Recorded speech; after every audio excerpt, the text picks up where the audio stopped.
to be vigilant. Just because the number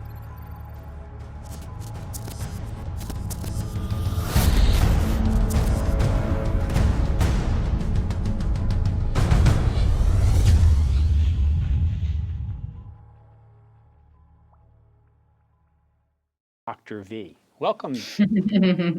Hi, Beth. How are you? I'm doing good. I'm so sorry that we had some issues, but stuff happens. And Ryan, when you get a chance, can you give me the multi-views so that I can see them? So Bill Sobel came back, which is good. We're very happy to have you, Bill. And Meredith. I'm kind of spinning right now. And I have to turn down. So we did get a couple people back. I have to turn off audio here. Meredith, give us like a 1 minute about you before we get into the whole COVID thing. So I'm a plastics and reconstructive surgeon here in Huntington, New York. I work with, I have a couple of partners. We're Cold Spring Plastic Surgery, right, just north of the Village.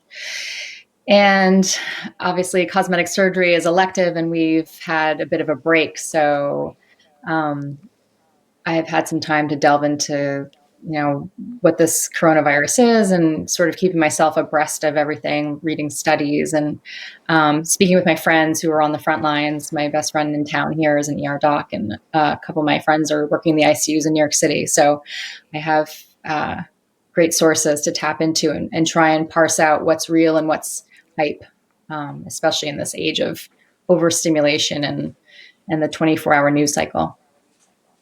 And I really felt that you could bring a lot to the table, and you handle yourself well on camera. You can really articulate. So with that in mind, why don't you start giving us some information that we can use in our daily lives and learn about COVID-19? Sure. So, I think that, because the numbers are going down, people are getting frustrated. It's getting nice out. People want to be outside, and that's great. And we should be outside. I just want to reiterate that it's not time to let our guard down yet. Yes, overall admissions to the hospital are down. However, the people that are in the ICU aren't really moving. They are sick for weeks at a time. And so a lot of the hospitals are still at capacity for their ICUs. So we still need to be really careful. We still need to impress upon people that social distancing is still important. We still need to be washing our hands. We need to be covering our faces when we're out in public. It's not really time to let our guard down yet. Yeah. And I want to get into that. Why don't you give us some information that you kind of pull together? Because I also want to bring Ellis into the conversation. I'd like to keep you on a little longer than we're usually going to keep you on, but I'd like to bring Ellis eventually into the conversation. So why don't you start with giving us some information first that we could really use? Sure. So by the numbers, just looking at the U.S., about 1.15 million people have tested positive in the 8 or so weeks that this has been ongoing, and that's out of 4 million tested. So there, as of yesterday's data, there are 67,000 deaths nationally. One thing to note is that people who go to the hospital, only 20% of them need to have breathing assistance with the ventilator. But once you do go down that path, the mortality for those 18 to 65 is, upwards of 75%, meaning they're not coming off the vent and they're not, we're not able to save them. For the patients over 65, that mortality rate goes as high as 97%, depending on what region you're in. And so those are kind of scary numbers. But again, the vast majority of the people are not needing breathing assistance. They're in the hospital for a few days. I think the average admission is about 4 days. They're being stabilized and they're being sent home. So that's good news. And what percentage is that? 80% of people who go to the hospital leave the hospital with a COVID diagnosis. Really wild that we need these respirators so bad, but they only help 25% of the time. Yeah, and a lot of that is that just this disease process is still not well elucidated. There's lots of theories about why it looks like a pneumonia, behaves like an ARDS or respiratory distress syndrome, and then lots of other sort of bizarre symptoms that people have. And we haven't really nailed down what the the true pathology of this is. So what other information do you have for us? Um, so I like to speak in terms of, I'm on social media a lot, obviously, and I see a lot of bad information going around, a lot of misinformation and myths. So I just wanted to dispel some of those quickly. So one of the things that we heard about early on was that uh, coronavirus doesn't survive in high temperatures. And so we thought maybe Florida would be spared, but we now know that to be false. The sun does not, in fact, kill coronavirus. Um, the virus in the beginning did not seem to infect children, and largely children do very well, though they do test positive when we test them. Their symptoms are generally a lot milder. They don't necessarily present with respiratory symptoms, but the children are testing positive, and they therefore can be vectors for spread. So important for that to keep in mind. The hot thing that's happened in the last week or so is that antibody testing is becoming widespread. So most hospitals are testing their frontline staff and then extending that to all of their staff. And then other places are now able to offer that test as well. The problem with the antibody tests is we don't know how sensitive or how specific they are. The companies say they're high. And then the other issue with that is if you get this test and you test positive for antibodies, that's great. That means you've gotten the disease, maybe you were minimally symptomatic, but we don't really know what that means. We don't know if that means that you are now immune to further infections or future infections. And this is going to come into play, especially in the fall, because I think as we're seeing, states are starting to open up and people are going back outside and people are starting to socialize again. And so we expect there's going to be another spike. And so just because you have tested positive for antibodies, we don't know how long they're going to last and how much immunity that's really going to confer to anybody. As of right now, there's lots of buzz about different medications that people are trying and taking for this. So lots of things get pushed by politicians. And it's important that everybody knows that we don't actually have one specific medication that the FDA has said, yes, this works. This helps people. There's lots of anecdotal evidence, and there are lots of trials going on right now. Specifically on Long Island, there's majority of the hospitals here are Northwell. I don't work for Northwell per se, but each hospital was taking part in trialing different combinations of medication. And so we don't have the results of that data yet. It's all ongoing. So, for people who think they may be symptomatic, don't run out and try and get some of these prescriptions for some of these medications because some of them can be dangerous and they need to be monitored. So important for that. I have a whole bunch of questions to ask you, but I really don't want to delay bringing Ellis in because I think he could add like a little spin to this. So without further ado, I'd like to bring in Ellis. Ellis, welcome to Anatomy of an Entrepreneur COVID-19 edition. It's good to be with you, Cliff. Hi, Meredith. Nice to be on with you guys. So I have a couple of questions, and Ellis, I'd like you to chime in. Here's one of the things that really concerns me. There's this delayed response. So people go out and they go, well, I'm not getting sick. The weather's nice. And it could be we get to Memorial Day weekend. The weather's beautiful. Everybody goes out. And everybody comes home, they have a nice, well, you know what, I go back to work now. But because they didn't follow good social distancing procedures, it's now June. It's now the first or second week in June. What's going to happen? Ellis, you want to respond to that? People aren't going to follow it. I mean, listen, I've been surprised, honestly, and I'm not sure how Meredith feels about this, but people have been pretty compliant, particularly in the New York area, which has been the hottest of hot zones, but all across the country. People have been surprisingly good about doing stuff that a month or 3 months ago we never would have imagined they would do. Stay inside, wear masks, shut their businesses down. People have done a lot of it, but I do think that the patience is wearing out. People are getting tired of it. People are having economic stress. They're sick of looking at their family members. And so I do think that people are going to be pushing those boundaries. And that's very dangerous because we don't yet have the data that says it's safe to come out yet. So I think that's the collision over the next few weeks, I think. Meredith, what do you think about that? And what does it mean Yeah. to us? There's obviously there's the economic impact of this virus. There's the health impact, but then there's the mental health impact of being isolated.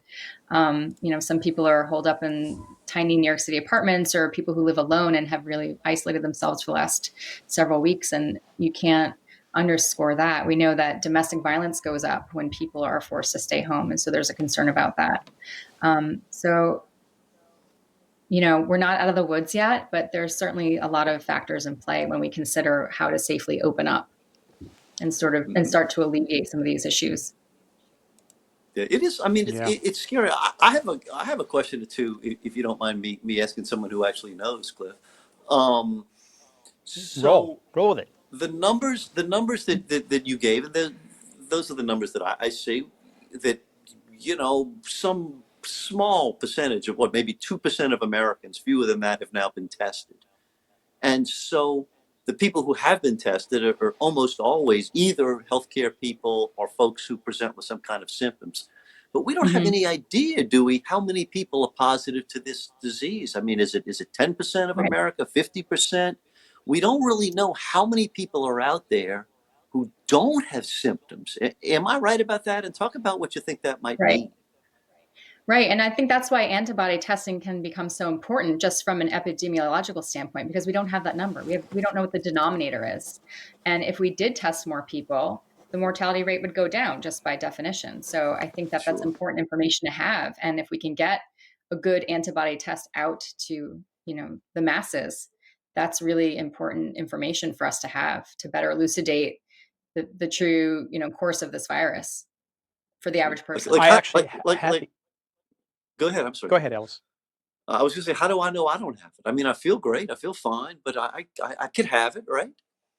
Absolutely. I mean, and you could feel fine. You could have been exposed 2 to 10 days ago, feel fine, feel fine, feel fine, and then get hit with the fever and the cough and whatnot. And so then everybody you had been exposed to in that window, that's why this was so dangerous in the beginning and why it was imperative that we shut down, as soon as possible, because there was a big window potentially of people infecting each other without knowing that they were sick. Yeah. I I mean, had I the hope I antibody hope test. I didn't do that. You did? What did you find? I was negative. Dr. V was kind enough to work it out for me, and I got a test last week, and I was convinced I had it.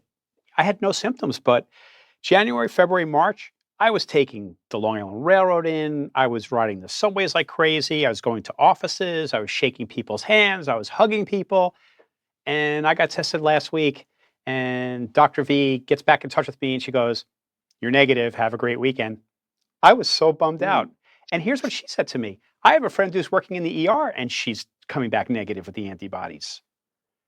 To me, Which that's the is great scary because, I part. mean, her PPE is working, so that makes me feel better about my friend, and the frontline workers, at least in our local hospital, are adequately protected. So there's that side of it. But yeah, there's a little bit of a letdown, like, oh man, I wish that I had it, because now I know I do. I'm a little bit safer maybe in the fall than, the average person. But Wow, that's like a status thing almost. Like, yeah, I've got a lot of antibodies. You can hang out with me, right? Let's go hang out, man. Come on, I got the good antibody positive antibodies, parties. Yeah, right? It absolutely. could be Yeah, but like you know a what? yeah.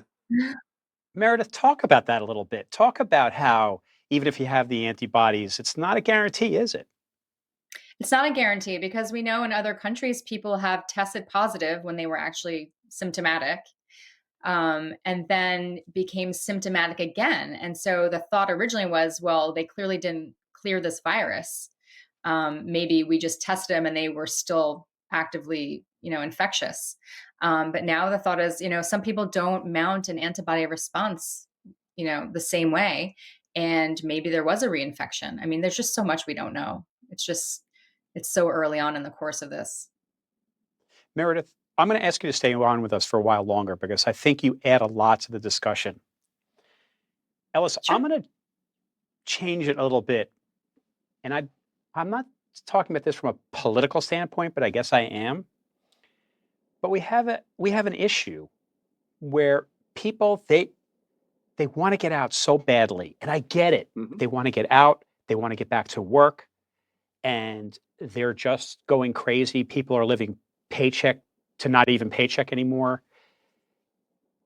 But if they do go out, they jeopardize getting sick. They jeopardize getting dying. they jeopardize getting other people sick and dying.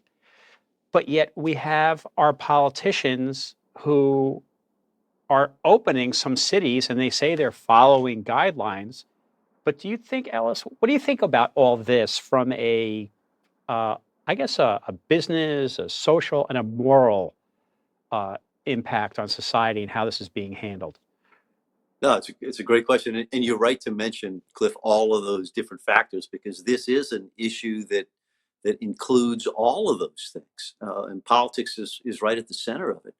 Uh, I don't think any of these states have met the guidelines as the CDC laid them out a couple of weeks ago about the 14 days of cases declining and hospitals with adequate backups of supplies and equipment. I don't think anybody's matched that, and yet you're right. A lot of states across the country are beginning to just throw the doors open for political reasons because their citizens are just getting itchy, not so much for medical reasons.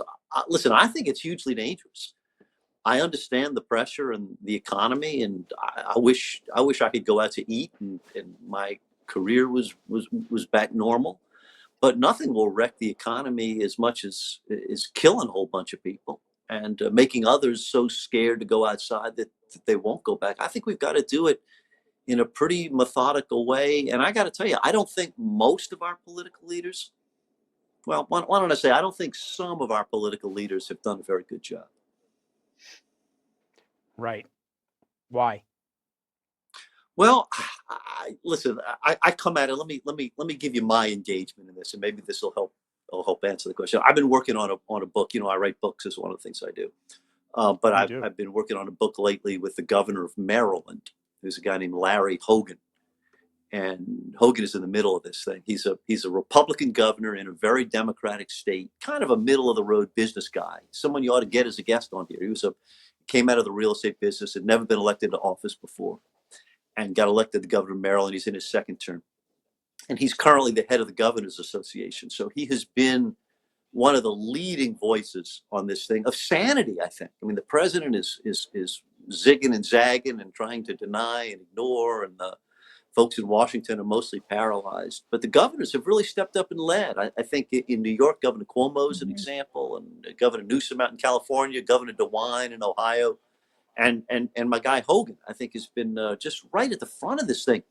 He had a huge triumph the other day. We had thought we'd finished the book a couple of months ago, and this thing came up, so we had to kind of write a new ending.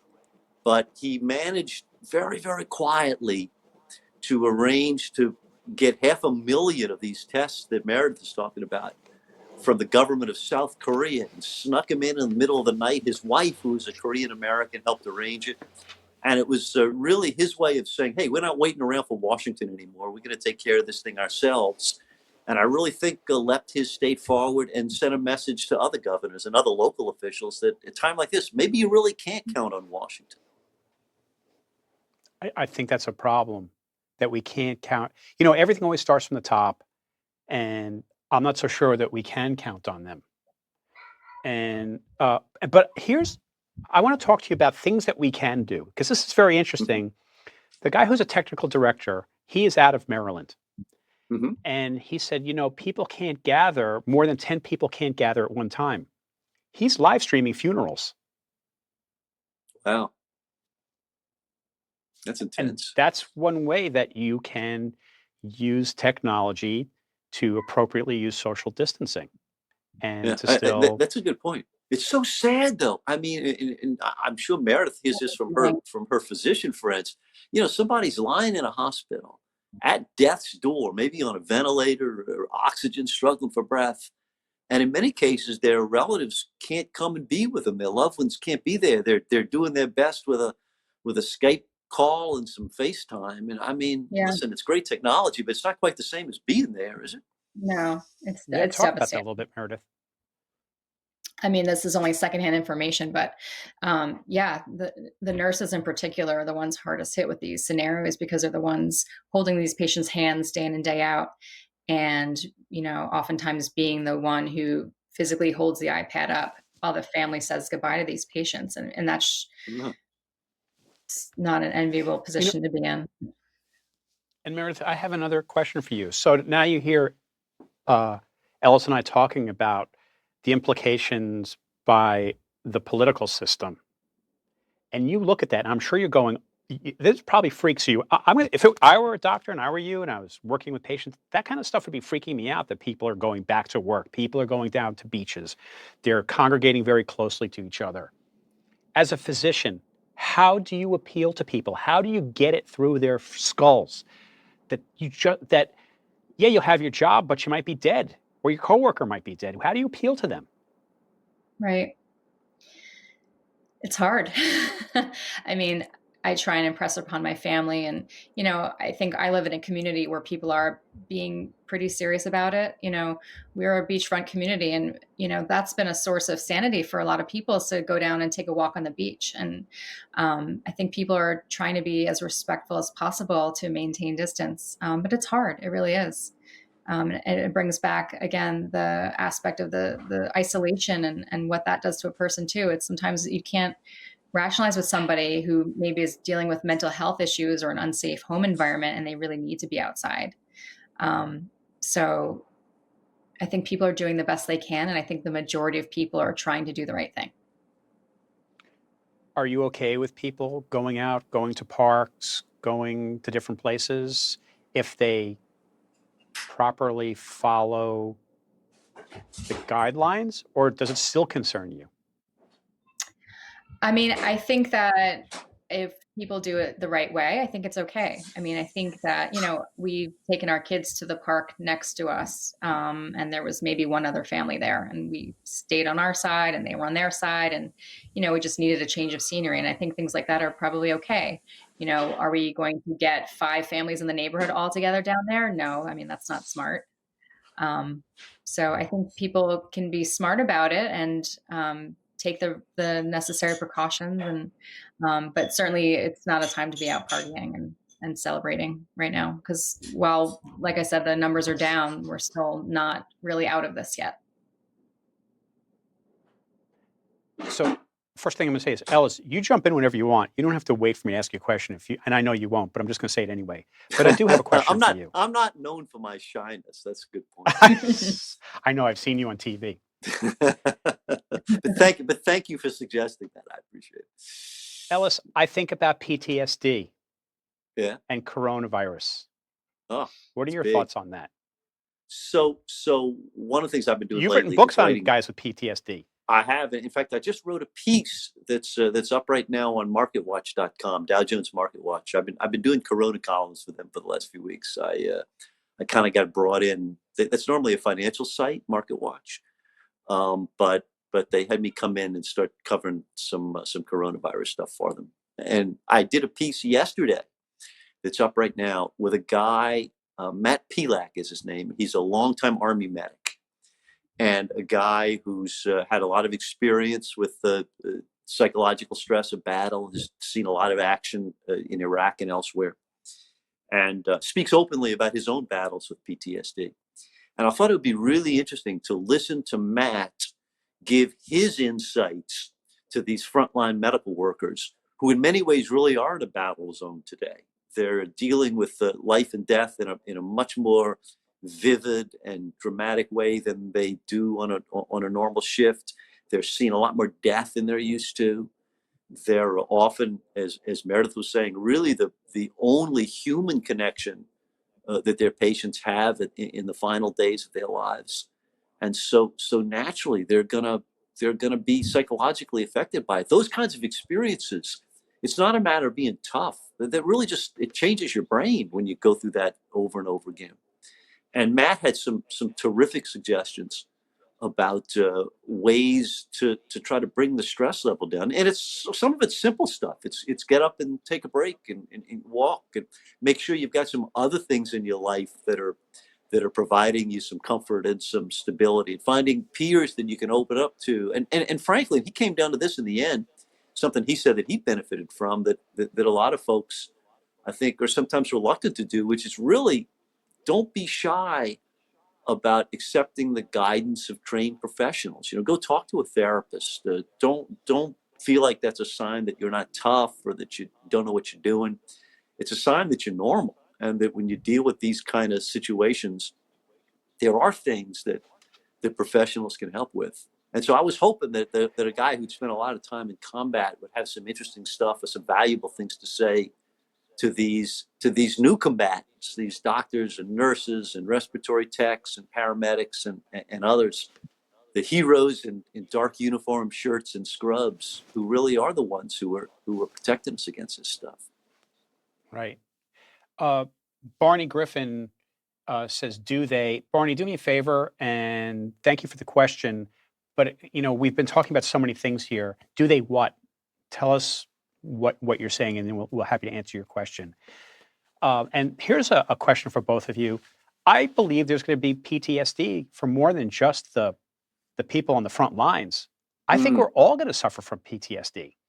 How soon will it be till you go back to a restaurant, Ellis? How soon will it be until you go back to your gym or go back to your movie theater, Meredith?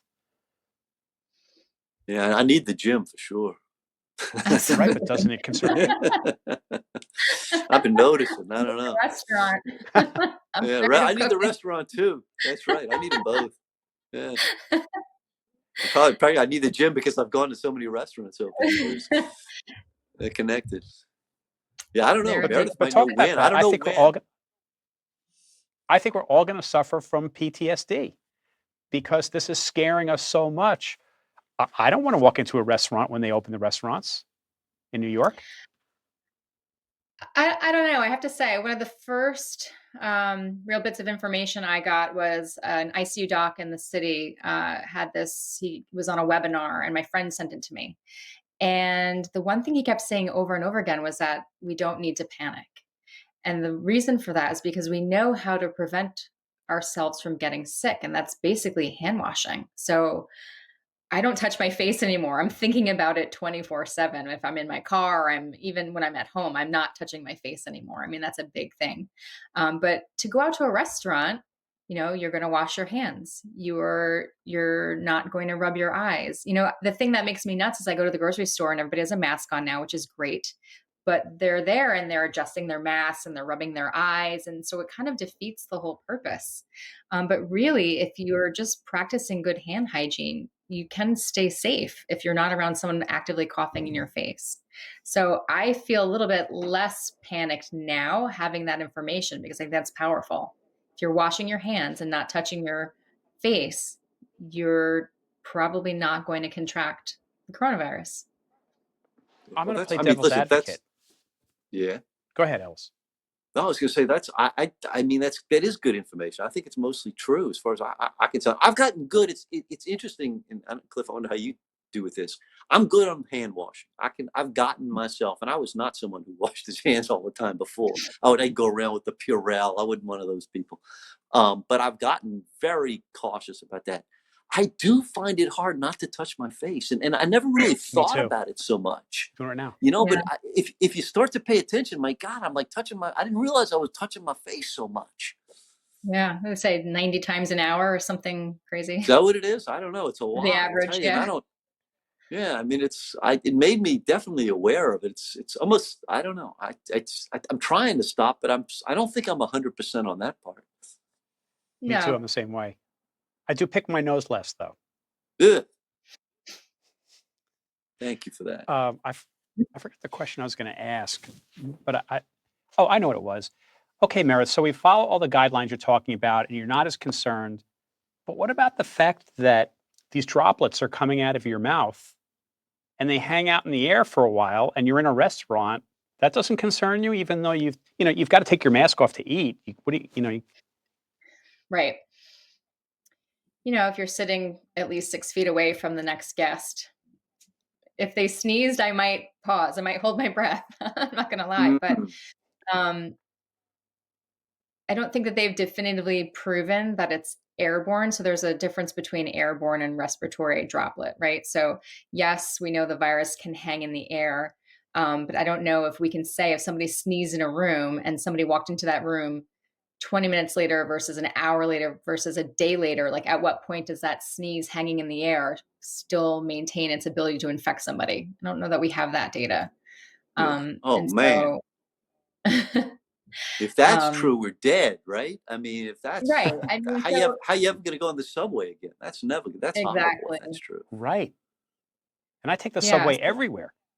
Yeah, me too. I'm on it a lot. Listen, it is so interesting though, because you try to figure out, okay, what is reasonable. I'll give you an example. Like you might notice my grooming is not up to its normal perfect level that you used to. I know. Man, I I haven't had a think you're very haircut, attractive. and I haven't had a. Oh, thank you. I haven't had a haircut in much longer than I normally go. And by the way, I even look like I got some gray in there. I don't know how that happened. Um, I'm a but brunette but You again. color it. but Meredith, are you getting your hair? I mean, if you, I don't want to ask you about whether you color your hair, but I mean, have you been going to the salon? I mean, they're closed, but no, I'm a brunette again. I'm usually blonde. Oh So, wow, really? um, Yes. yeah, But no, would I you mean, my go? I mean, would hairdresser. you go? Um, it's funny. We had this discussion last night. A bunch of friends and I, we all use the same hairdresser. Most of us use the same hairdresser. And at some point, is it safe for him to come to our home and be on our deck outside with a mask on? And I have a mask on. Where's the threat level there? Yeah, Is that that safe? seems. It doesn't seem totally unreasonable, but again, I'm not going to be the one to call him first to do that. I think we're not there yet. Maybe in a few more weeks. Yeah. Um, but I think So going forward, face masks are going to be a part of our reality for a long time. And speaking I'm about going impressed forward, that people are I'm being sorry, Meredith. more, sorry, when people are actually paying attention to that, I think that that's great. I mean, I never expected Americans to be wearing masks like you see in countries in Asia where they're always wearing masks and it's a part of their culture. And we sort of look at that and maybe sneer at that a little bit. I mean, I think this is our new reality. Mm, mm. I agree. Michael Jackson. That's the only So, person I used to see wearing a mask. Right. and one glove. Yeah, I don't want to do What that do you do either. with the other hand? But maybe I have to. I don't know. So let's start thinking about what is the new normal going to look like? I mean, even after we have a vaccine, I think we're going to have a new normal. Describe to me what you guys think the new normal is going to look like over the next year. And then after we have a vaccine that's widely distributed to everyone. Okay, look, can I give you my bias on this, my prejudice? No. So, and this comes from whatever 25 years or more of covering big stories. When you're in the middle of it, you always think it's going to change the world, right? Whatever this is, it's going to change everything. It's the trial of the century. We'll never be here again. So I start out a little skeptical about that. When you're in the depths of the crisis, it does seem like the world will never be the same again. Um, it Some things will change in the same way that after 9/11, you to get on an airplane you have to go through TSA, and that's with us forever. But mostly the world is pretty much the same. So I do, if you really made me answer that a year from now, 5 years from now, I would say that yes, we're going to be hanging out in restaurants. People are going to be in each other's faces. We're all going to be packed into trains in big cities.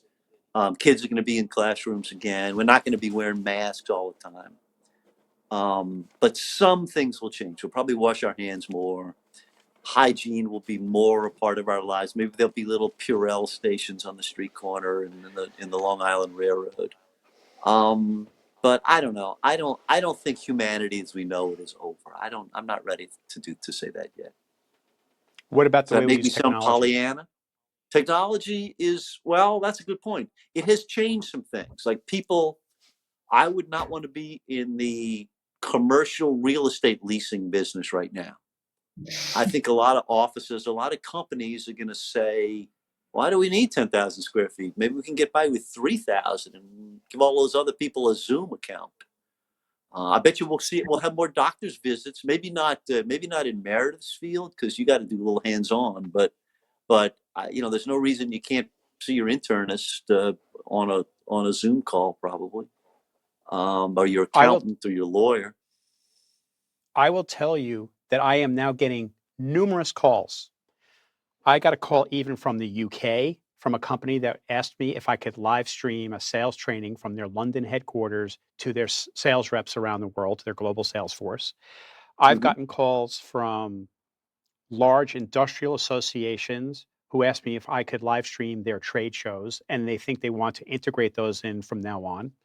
I got a call from a major symphony orchestra today. I had an hour-long conversation with them, how they're going to have to change what they're doing, and they think that they're going to be integrating lots of live streaming into what they do. Do they believe they're going to go back to in-house people sitting in seats going to concerts? Yes. In the short term, they believe they're going to have trouble selling those seats, but even in the Mm, long term, they believe that they're going to be doing more live streaming. I have gotten calls from so many different types of organizations who are interested in my services because they realize that this is going to change, and I've had a few of them already say to me, we're looking for long-term relationships, which means they're thinking long-term about how this is going to affect them. mhm, Does that mm. flies in the face kind of in what you're saying, Ellis, No, or does it? you've got to listen. Well, you may be in one of the fields that's going to benefit from this. But listen, I understand that, and I think the world does. Every day we change, we learn, we progress. Technology, certainly, we're doing a lot of things with tech that we didn't do 10 or 20 years ago. That's for sure. Um, but the this bleak version of it, that human interaction is going to change, and we're all going Mhm. to be these lonely islands walking around with face masks on all the time. I don't know, maybe for a while, but we've had a lot of disasters before, and we pretty much kept going forward, didn't we? I Meredith, how do you agree. think it's going to change what you do? I mean, it already is changing the way we practice. I mean, I am just seeing patients virtually now, which is a huge change. You know, a lot of my initial consultations are in person just by virtue of I need to physically see something, touch something, measure it, et cetera. But for the cosmetic stuff, an initial consultation is actually not inappropriate on a virtual platform. I have patients send me photos beforehand and then I review them. And then, a lot of my first consultation with a patient is giving them information about their surgery and making sure they're a good candidate and talking about, recovery and how it goes and things like that. So, that doesn't necessarily have to be an in-person consultation. I mean, I think it's better in person, but if it's expanding access to people, like we talked about last week, some of my patients come out from Montauk, some of them come from New Jersey. So, to save somebody a 2-hour trip for a quick post-op check or, things like that, I think that might be something I would be open to integrating into my practice over the long term. Mhm. So Barney, he writes a lot of stuff here. I'm going to try to distill it down. Barney, thank you for your question. He talks about, he was asking about the complete lack of performing opportunities, sports, nightclubs, Broadway. Mm. Nobody's got a clear prediction regarding when we can gather for such things, and the online performances, to me anyway, are starting to get old. What if you're a mud wrestler? What are you going to do? Wrestle with yourself. I don't know. What do you think I, about I that, feel guys? your I feel your pain, Barney. I mean, he's right. There's no substitute for live, right? I mean, this is True. fun. This is pretty good. You get great Yeah. tech, and once Ryan got his act together, we were in good shape. Poor Ryan. That was a joke. Um, but it is. I mean, I'd rather hang out with you people in person. Me too. For sure. Is that I don't know. I mean, it's just there's something. Like, I mean, I know this as a journalist, right? If I do an interview on the phone, I don't do that many on video call. I once in a while, but I don't get quite as much. I just because some of the stuff I get is coming and going, and it's kind of I don't know why that is, but I still, and I think the same is true in business. I think selling probably works better in person. There's a reason the guy knocks on your door with the fuller brush machine. Yeah. I mean, listen, we'll adjust. We'll do what we have to, but I think we I still agree with crave that you. human interaction. I do agree with you. But I have a client who is in the advertising business, Yeah. and they have on their show multiple times a week titans in the advertising industry, titans in the media industry, partners who do some similar things they do are complementary to what they do. I've gotten 2 pieces of business from it so far, and I was selling CEOs and presidents while we were live Hmm. on, Yeah, good you for know, you. on like a Zoom, Yeah. which I mean, is so you've cracked the contradictory to the way code. I sell. You've cracked the code, Cliff. I don't know that I've cracked a code, um, but I can tell you that people are more accepting now of Yeah. utilizing these technologies. While I agree with you, there is nothing like face to face, and I sorely miss face to face interaction. I'll Sorely, tell it you is. who's I really, find it I'll tell brutal. you who's really coming out on the short end here. Students. I mean, imagine. I don't have Yep. college age kids, Oh, but I mean, heartbreaking. imagine if you'd spent $70,000 to send your kid to a private college. And they say, "Well, no, come on, Obi, we got a nice video call for you." I don't think that's the same as going to college. My niece is No, missing her whole senior year, the whole end of her senior year. I mean, that's it's kind of horrible. Breaks sad, my isn't it? heart.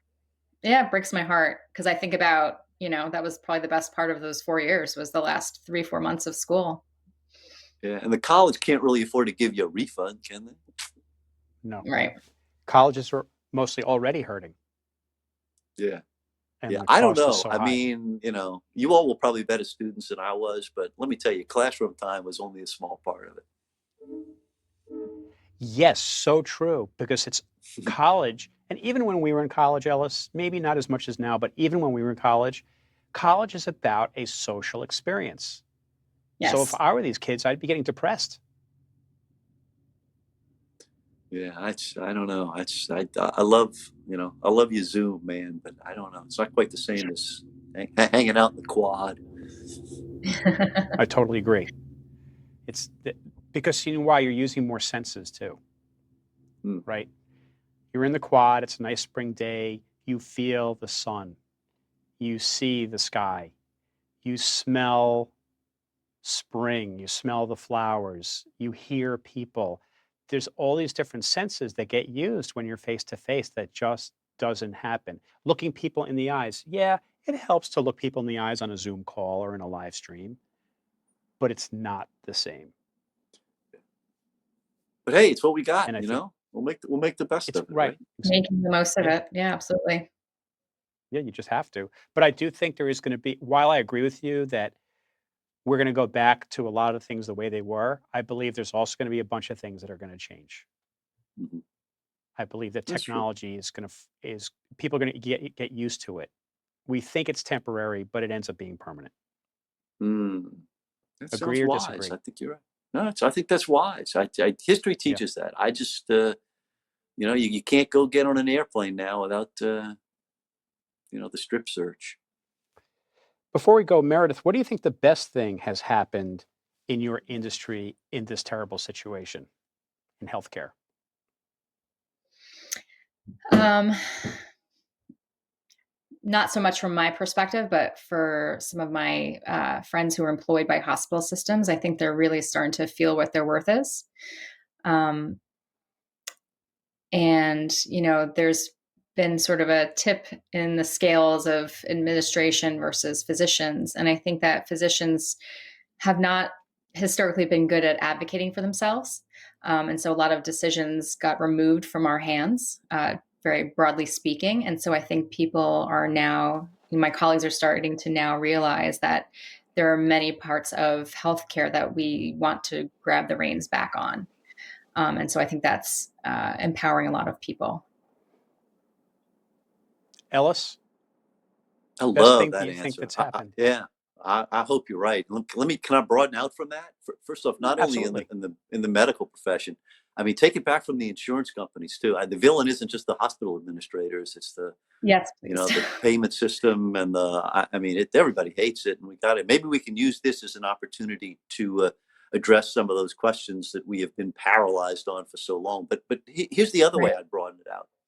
This crisis has made us broaden our views about who is essential to our lives. Right at 9/11, Hmm. we thought a lot about first responders, cops and firefighters, and that was good and that was important.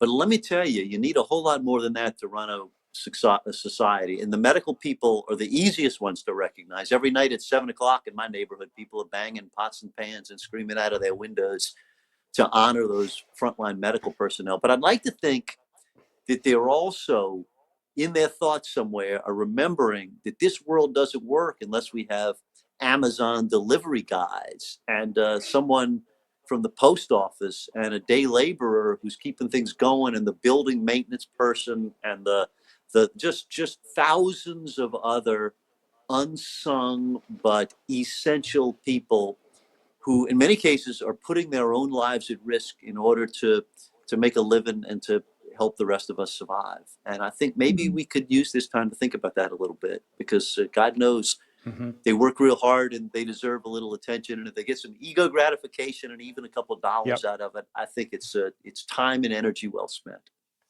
Actually, Ellis, I think they deserve more than that. I think they deserve the best health care. And as we all know, some of these frontline people who are garbage men, stock shelves in Yeah. supermarkets, Yep. Oh, yeah. cashiers, they're at a All very of high risk, and they don't All of have good health care, which is why Yeah. there's such a disparity in those who get sick and those who die from this disease. Mhm. Right. And I think something Yeah. has to be done. Ellis, That's very moving. Thank you. Thank you for saying that. sure. Ellis, just a couple more things. What do you think the best outcome of this, either now or in the future, is happening Like, or is going to be? well, I mean, we need a vaccine. Everything else is just clearing our throats. It'd be nice to have some meds that would make it better when you got sick. But we need our Dr. Pauling. We need somebody, and I don't know who it's going to be. I know there are a lot of scientists and researchers working on it. But let's get cracking. Let's get something that will save us from this thing. That's really the only answer, I think. Dr. V, any other thoughts? Yeah, I mean, a lot of people talk about herd immunity, which we haven't mentioned before, but the problem is that we're a long way from herd immunity. I mean, New York City is the hardest hit in the whole country, and there's a 25% rate of patients having been infected and presumably having some level of immunity there. So, I mean, can you imagine the scale to get to that critical mass of 70% of the country for so-called herd immunity, and for it to not be any worse than any other, virus that comes through in the winter?